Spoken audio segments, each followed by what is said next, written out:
Shalom, shalom! Sejam bem-vindos a mais um Israel para Jesus, programa destinado a trazer informações, conteúdos a respeito da cultura judaica, dos costumes, da tradição milenar deste povo da Bíblia, como também trazer os desafios e as bênçãos do trabalho de evangelização e também encorajar você a se unir a nós nesta tarefa tão especial, nessa responsabilidade sublime que temos como Igreja de Cristo de sermos testemunhas tanto entre judeus como também não judeus. Hoje nós vamos falar a respeito de mais uma profecia messiânica. Profecia messiânica são todas aquelas identificações que estão presentes no Antigo Testamento, na lei, nos profetas, nos salmos, referente a Jesus.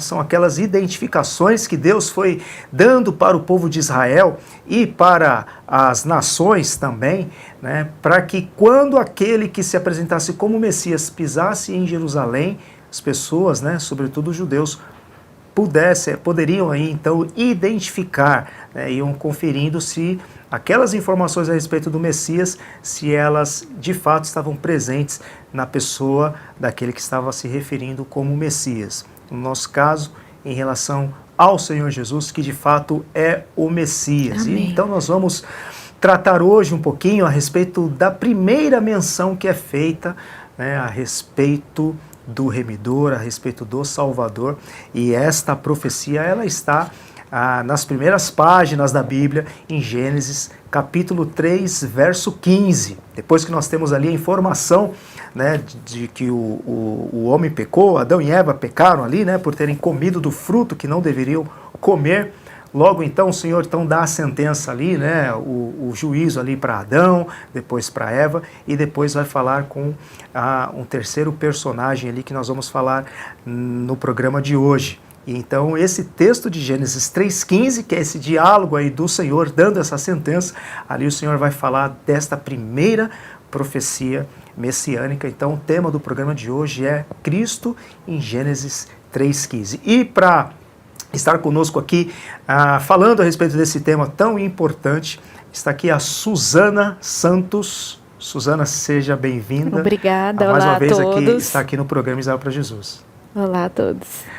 A Suzana, muitos aqui já conhecem, já esteve conosco aqui em outros programas, mas para você que está vendo a Suzana pela primeira vez aqui no Israel para Jesus, ela é docente nos cursos do Instituto Tzadik. Então ela é membro associado e trabalha conosco no Instituto Tzadik e estará conosco aqui então abordando este tema.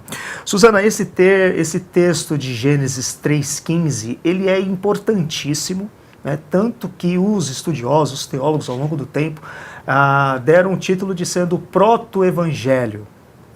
A esperança para o problema do pecado da humanidade já foi apontada logo ali, logo que os primeiros seres humanos, no caso Adão e Eva, pecaram, o Senhor já traz ali a solução. Mas muitas vezes eu percebo que é um texto que é muito mais explorado pelos estudiosos, teólogos, mas parece ali que o leitor da Bíblia, o crente ali, parece, minha percepção, que não se atenta muito a esse texto, e tem ali algumas informações, o descendente da mulher contra o descendente ali da serpente, um vai ferir o calcanhar, o outro vai socar a cabeça, e na verdade parece ser mesmo um tanto confuso. Antes de nós entrarmos aí nos detalhes, apresente para nós um pouco do contexto dessa passagem para trazer um pouco mais de luz aí para a gente. Como você mesmo disse, ele é um texto que parece realmente enigmático do ponto de vista de uma perspectiva messiânica. Porque se você olha o texto, e qual é o texto? É aquele, porém, inimizade entre ti e a mulher, como diz aqui, entre a sua descendência e o seu descendente, e ele te ferirá a cabeça e tu lhe ferirás o calcanhar. Quer dizer, é difícil você encontrar um Messias dentro dessa... É difícil você encontrar um Messias dentro dessa frase. Porque você olhando a um primeiro momento, como você disse, nós temos aqui a narrativa, da queda, Nós temos a narrativa da queda aqui, e o que a gente tem? A gente tem Deus vindo julgar os entes que aparecem ali na situação. Como você já disse, nós temos a Satanás, nós temos a mulher, nós temos Deus julgando ali a situação. Então, o que a gente vê? A gente vê Deus falando com Satanás e falando, olha, você vai ser inimigo da mulher, eu vou colocar inimizade entre você e a mulher, né? E se você olha e você não vê nada além de homens, né, os descendentes da mulher, que não gostam de cobra, e a cobra picando o homem. E não tem nenhum problema você falar que, olha, a gente pisa na cobra e a cobra pica o calcanhar da gente, né? Porque, inclusive, você mesmo estava me contando outro dia que existem estudos que apontam que o lugar onde as pessoas são mais picadas é exatamente no calcanhar. Porque é uma coisa óbvia, você pisa e a consequência, não precisa ser nem de propósito, a consequência é a cobra picar você. Mas o pessoal que faz trilha, né, tem muitas dessas recomendações, né? Por isso que o pessoal utiliza aqueles protetores, né, quando está fazendo trilha no meio do mato, justamente por causa disso, né? Porque é o lugar mais, a área do corpo onde está mais suscetível é justamente a parte dos pés, a parte da canela ali, né? Onde...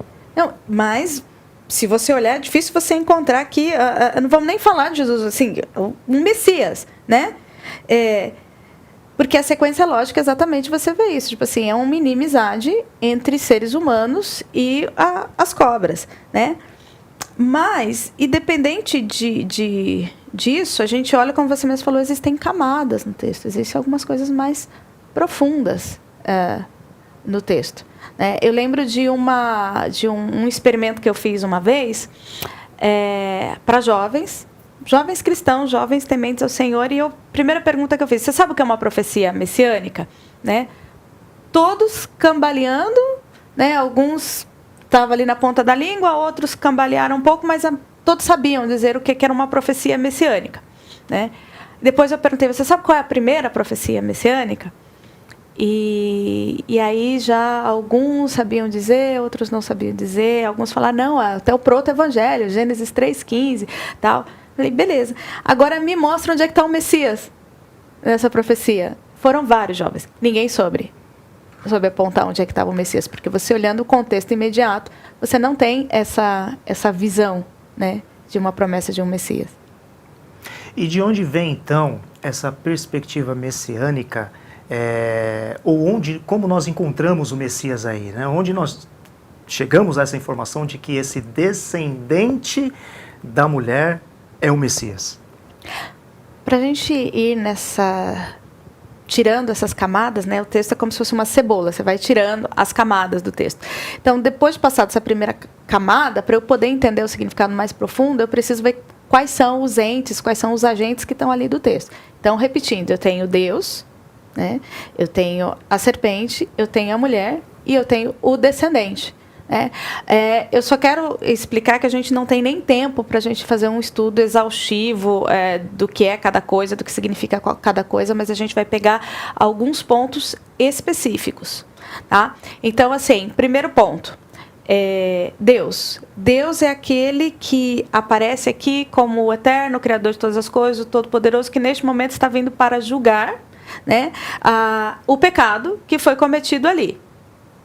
Em segundo lugar, nós temos a serpente. E aí as coisas começam a ficar um pouco mais interessantes, né? Porque aí começam a ver os desdobramentos do texto. Então, eu tenho duas sentenças que são promulgadas para a serpente. E eu preciso fazer um parêntese aqui. Para nós cristãos, existe um entendimento comum que quando eu estou falando de serpente, aqui eu estou falando de Satanás. Para a cultura judaica, para a tradição judaica moderna, esse texto não está falando de Satanás. E aí existe toda uma discussão, porque o termo Nahash pode significar outra coisa. E sim, a palavra Nahash pode significar várias coisas, mas o texto já começa dizendo que a serpente, essa Nahash, era o mais sagaz de todos os animais. Então, obviamente, está falando de um animal. Né? E o texto de Apocalipse depois vai explicar, né, que Satanás, a antiga serpente. Então, nós cristãos temos um entendimento que aqui está falando de Satanás. Mas não é um entendimento comum do judaísmo moderno. Apesar de que os textos antigos, os textos rabínicos, os textos que quando a tradição oral começou a ser escrita, né, no período quando eles voltaram do cativeiro, eles corroboram com o Apocalipse de João, quando diz Satanás, a antiga serpente que se chama diabo, Satanás. Exatamente. Tem os textos, o Targum, o Midrash, eles têm uma visão da ação de Satanás muito parecido com o que nós vemos no Novo Testamento, né? Só para explicar, o Targum seria como eu posso explicar? O Targum são traduções bíblicas para o aramaico, que foram feitas quando o povo voltou do cativeiro babilônico, lembrando que naquela época, né, depois de 70 anos de cativeiro, a maioria das pessoas já tinham perdido o hebraico como primeira língua. Então surgiu a necessidade de traduzir o texto sagrado para uma língua que as pessoas pudessem entender, inclusive a gente vê lá em Neemias, ou Esdras, agora eu não lembro, Esdras, quando o texto começou a ser explicado de forma que o povo pudesse entender. Foi nessa época que o Targum foi escrito. E o Targum, ele é como se fosse, a grosso modo, a nossa primeira Bíblia de estudo, porque ele tem o texto traduzido para o aramaico e algumas passagens ele tem as explicações do texto. É como a Septuaginta, que é uma tradução do Antigo Testamento, na língua grega para atender o público grego. Exatamente. Só que nesse caso para o aramaico. Exatamente. E com notas explicativas. A diferença é que o Targum tem notas explicativas. Então, são uma coleção de 10 livros que formam o Targumim, né? E só não tem para as partes que foram escritas já em aramaico. E nessas notas é atribuído... E nessas notas, a percepção de Satanás é a mesma que nós temos. Então, assim, a percepção de João, de Satanás como o acusador, como o chefe dos demônios, então, ela vem desde essa época, era uma coisa de sentido comum. Tá? O Midrash, ele traz a mesma coisa. Então, fechado o parêntese, não é um entendimento do judaísmo moderno, mas é um entendimento do judaísmo daquele tempo, amparado pela toda a tradição dos escritos. Tá? Então, assim, eu tenho a serpente, voltando para o texto, e a serpente ela recebe duas condenações diferentes. Eu tenho uma primeira sentença lançada diretamente para o animal, que está lá em 3,14. E o que diz o texto de 3,14? Ele diz o seguinte: então o Senhor disse à serpente, visto que isso fizeste, maldita és entre todos os animais domésticos, e entre todos os animais selváticos rastejarás sobre o teu ventre, e comerás pó todos os dias da tua vida. Né? Então, assim, o animal serpente foi que a gente não sabe como ele era, se ele tinha asas, se ele tinha patas, a gente não tem ideia. O que a gente sabe é que a forma dele foi mudada e a partir daquele momento a serpente passou a rastejar. E algo muito interessante a falar sobre essa questão do castigo para a serpente é que o texto de Isaías 65 trata de um momento da restauração de todas as coisas, quando os filhos de Jerusalém, a semente de Jerusalém vai estar num momento de paz. É aquele famoso texto quando fala do lobo com o cordeiro. O que ele traz? Ele traz a restauração de todas as coisas e vai dizer que no versículo 25 que a serpente vai continuar comendo pó. Né? Então, assim, existiu um castigo, uma sentença que foi dada permanentemente para o animal serpente, e essa não mudou até hoje e não vai mudar. Agora, existe uma outra sentença que vai tratar da inimizade, e essa a gente pode ver num primeiro momento essa coisa da aversão entre os seres humanos e as serpentes, as cobras, né? Mas aí a gente começa a olhar uma coisa mais profunda, porque o texto fala que as serpentes passariam a rastejar, não fala que elas deixariam de falar, nem nada assim. Né? Também a gente vê Deus trazendo a criação nos capítulos anteriores como algo bom, sem pecado. Então, como é que do nada surge um ente, né, uma serpente, que incita a Eva a se rebelar contra Deus? Então, existe uma força operando por trás da serpente. E aí, Apocalipse 12 vai dizer que esta antiga serpente, conhecida com o nome de diabo, Satanás, é aquele que engana o mundo inteiro. Nós temos esse entendimento hoje, e havia um entendimento na época exílica, digamos assim, quando esses textos começaram a ser escritos, de que aqui estava tratando de Satanás, que havia uma força por trás do animal serpente. E essa força maligna que estava controlando a serpente, ela recebeu, né, uma sentença de inimizade contra a mulher, E os descendentes da serpente, voltando lá do bicho, os descendentes da serpente, do animal, teriam uma oposição, uma inimizade contra os descendentes da mulher. Mas aí surge um descendente da mulher que que feriria a cabeça da serpente. E aí eu tenho os dois últimos atores, os últimos agentes dessa narrativa entrando, que é a mulher, né? Porque a sentença estava sendo dada para a serpente, né? E aí Deus coloca, porque a sentença da mulher ela veio depois. Então Deus coloca a mulher no meio e ele diz o quê? Voltando lá, no versículo 15, porém inimizade entre ti e a mulher, entre a descendência da mulher, a sua descendência, e o seu descendente, né? O animal, né? E a mulher, e este te ferirá a cabeça e tu lhe ferirás o calcanhar. Então está falando que haveria um descendente da mulher, ou seja, não seria a mulher, mas um descendente da mulher que feriria a cabeça da serpente, não do descendente da serpente, né? E este descendente seria ferido por aquela serpente, né? Obviamente não a serpente animal, mas aquela força maligna que atuava por trás. E aí é onde aparece o quarto elemento, que é o descendente, que é de onde surge toda a controvérsia messiânica, se esse texto é messiânico ou não é. A pergunta é, quem é este descendente, né? E aí eu quero explicar de onde vem o conceito, porque como eu disse, a gente olha para o texto e fala, opa, mas não tem Messias aqui, né? De onde vem o Messias? Porque eu leio aqui e eu não vejo. E o Messias vai esmagar a cabeça da serpente, o rei Messias, o remidor, o redentor. Fala, o descendente. Essa palavra, o descendente, literalmente é semente, né? É zerá. É a semente. A semente da mulher feriria a cabeça da serpente. Né? E aí a gente baseia o entendimento, e quando eu falo entendimento, eu falo entendimento ao longo dos séculos, de que este texto é um texto que está falando do Messias, da pessoa do Messias, em duas coisas. Primeiro, no próprio texto bíblico.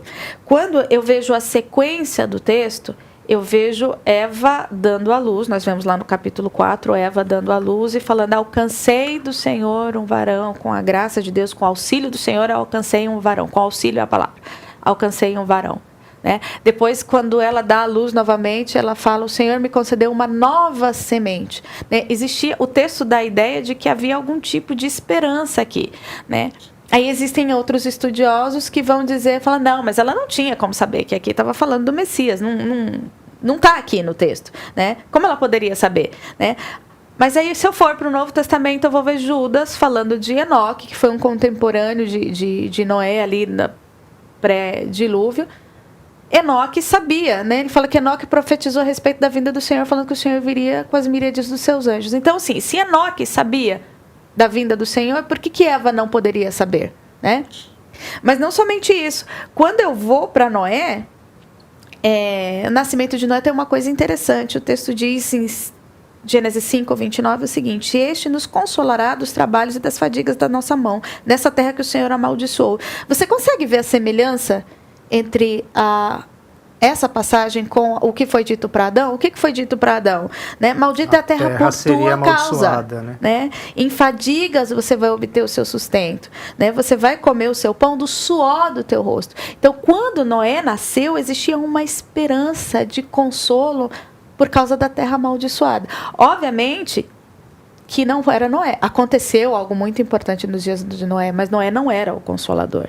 Outro ponto importante é que, assim, por 1.600 anos, até o dilúvio, essa era a única informação que havia a respeito do Messias. E o texto de Noé me dá um entendimento de que eles estavam esperando por esse Redentor. Em contrapartida, um segundo ponto é que, como a gente já falou, toda a tradição oral, ela tem um entendimento desse texto como um texto messiânico. O Targum de Pseudo-Jonatas, que é um dos mais importantes, ele traz literalmente, quando ele tem a explicação, ele fala que ali está falando do rei Messias. Né? Existia um entendimento de que ali estava falando do Messias. Né? E agora sim, eu preciso pontuar que não é porque existem textos, a tradição aponta escritos que eu posso usar para corroborar de entendimento comum, não significa que eu tenho que catar todos esses escritos antigos, toda essa tradição oral, e falar, eu vou aproveitar tudo, eu vou trazer tudo como inspirado. Não. O que nós entendemos que é inspirado e que é inegociável É o texto do que a gente entende, está aqui a nossa Bíblia. O Senhor, ele fez esse trabalho de peneira. Mas o que eu quero trazer com isso é que existia um entendimento comum a partir do pós-exílio, de quando Israel voltou da Babilônia, de que esse texto falava do Messias. E os autores do Novo Testamento estavam cientes disso. Da mesma forma que João me traz a figura de Satanás muito parecido com o que estava no que a tradição entendia, né? Existia um consenso de que esse texto estava falando do Messias, né? Um exemplo disso eu tenho lá em Gálatas 4, quando Paulo traz que Jesus, vindo à plenitude do tempo, Jesus nascido de mulher, nascido sob a lei. Porque esse texto ele tá fazendo uma referência ali a Gênesis. Então, assim, existe uma progressão nas Escrituras e existe um entendimento ao longo dos séculos de que essa passagem realmente é uma passagem messiânica. É importante isso, né?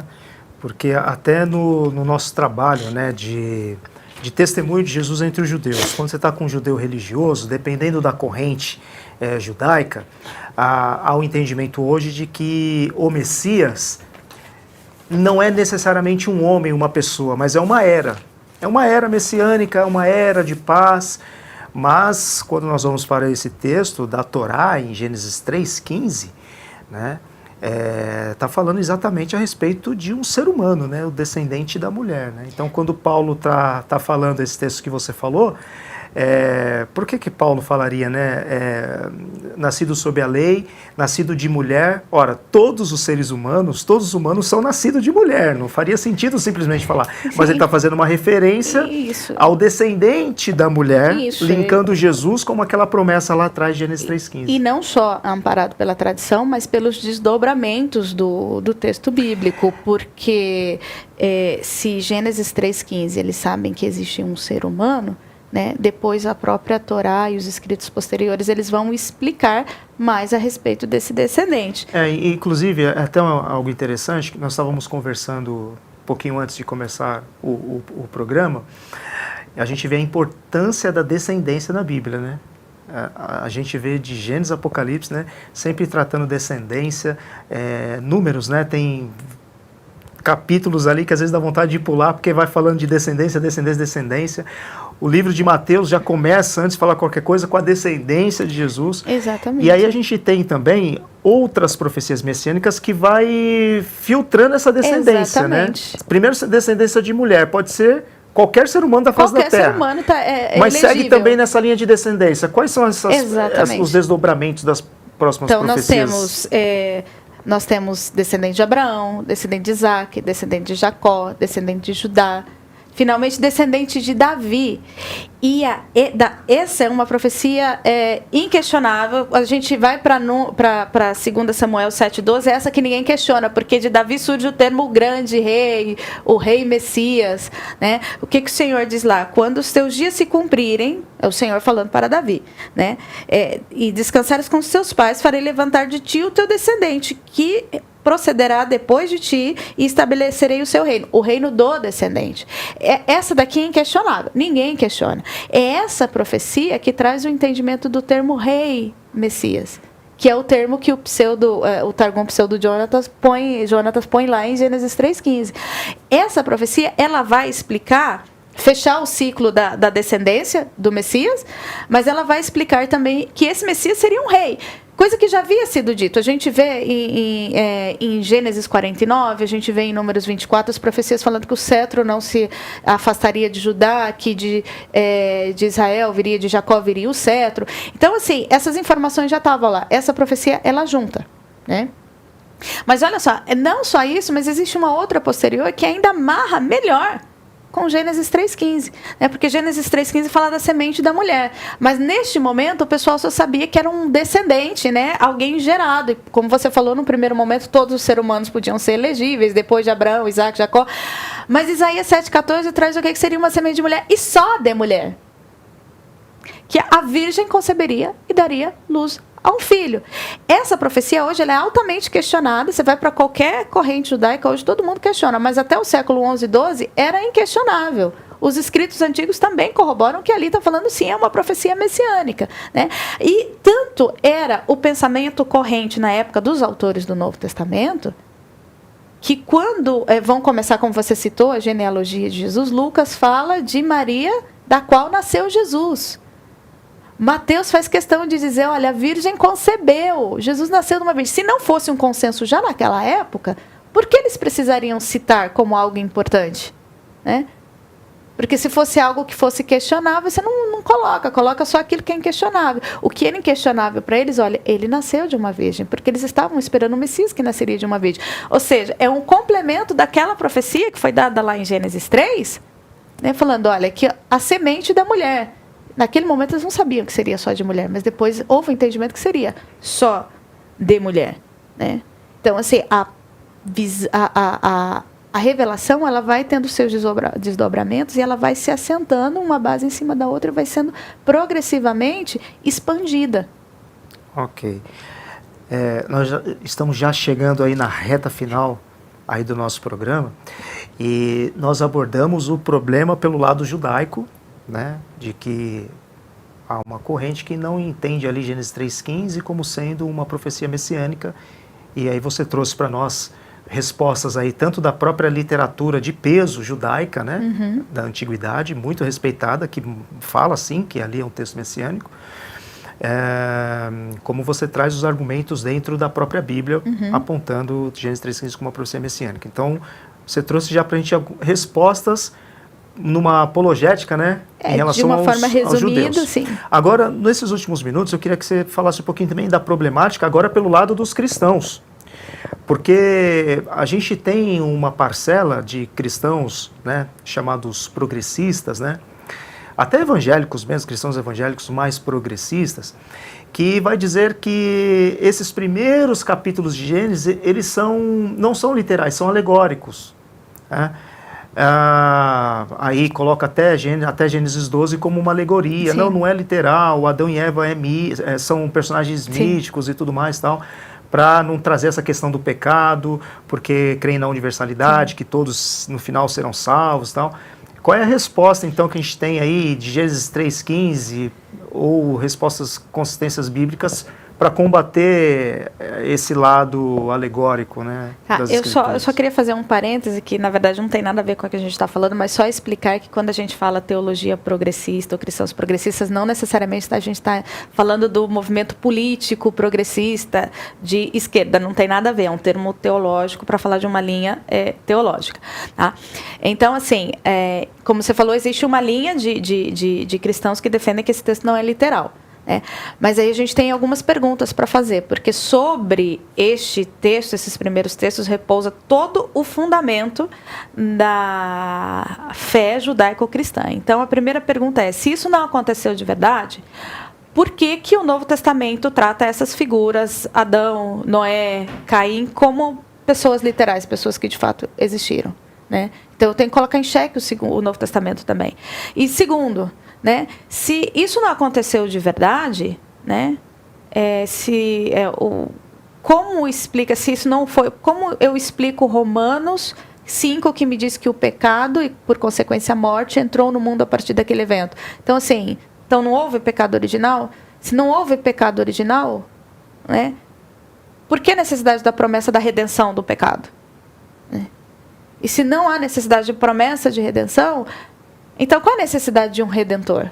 Né? Eu tenho que ter muito cuidado quando eu faço esse tipo de afirmação. Eu queria ter mais tempo para explanar sobre isso, mas assim, essas passagens elas são importantes. E se eu creio na Bíblia, eu preciso crer que o que a Bíblia diz sobre esta passagem é verdadeira, porque o Novo Testamento ele trata estes eventos como eventos verdadeiros. Ele trata Adão como um ente real, ele trata Caim como uma pessoa real, ele trata Noé como uma pessoa real, e ele trata os eventos que estão correlatos a essas pessoas como eventos reais. Né? Então, a Bíblia diz que Adão existiu e que por meio dele o pecado entrou no mundo, e que por meio do último Adão, a saber, Jesus, né, vem a redenção de todas as coisas. Né? E nós cremos que Jesus é o Cordeiro de Deus que tira o pecado do mundo, onde na cruz ele pisou na cabeça da serpente. E nós estamos, neste momento, conforme fala Paulo, em Romanos 16, 20, nós estamos aguardando que o Deus de paz esmague a cabeça de Satanás sobre os nossos pés, quando na consumação de todas as coisas. De onde vem essa ideia? Lá de Gênesis 3,15. Muito bem. Olha, a gente teria aqui, né, só para tratar de um versículo aí, daria aí para dar mais uns 2, 3 programas aí pela frente, né? Mas já trouxe luz aí para gente, já trouxe aí respostas aí para